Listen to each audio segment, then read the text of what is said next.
I'm in the middle of Cerakoting and rebuilding this YFZ450R motor. As I'm assembling the head, I thought it was a good idea just to take a minute to go over the different valve combinations that you can put in this motor. I've never seen anybody actually weigh the valves out to really show the difference. So right over here on the left, we have a stock titanium valve. In the center, we have a Kibble white stainless steel valve. And on the right, we have a steel valve, just a generic steel valve for the motor. So if you're doing any kind of racing, you definitely want to go with a titanium valve. It's going to be a little bit more needy on maintenance, so you'll definitely want to make sure that your valves are in spec. These things, as they age out, they tend to go towards the lip, and you'll see this kind of flare, and then you really have to be worried because then the valve will crack off at the face.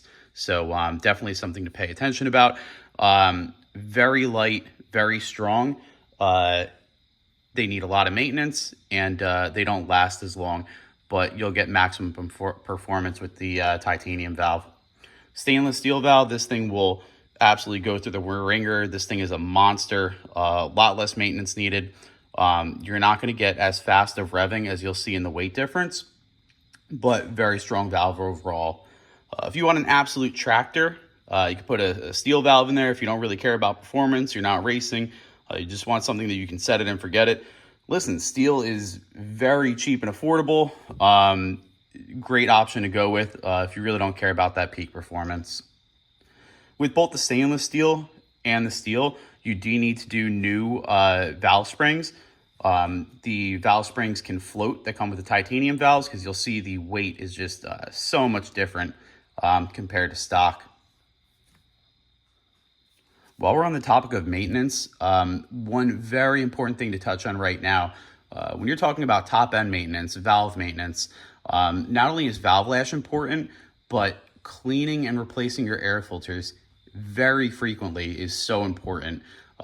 Those fine dust particles, if they make it through, they absolutely chew up the valve, they chew up your top end. You're just not going to get the reliability and maintenance intervals that you would want out of a clean, fresh running engine. So fresh motor oil for the bottom end and the top end.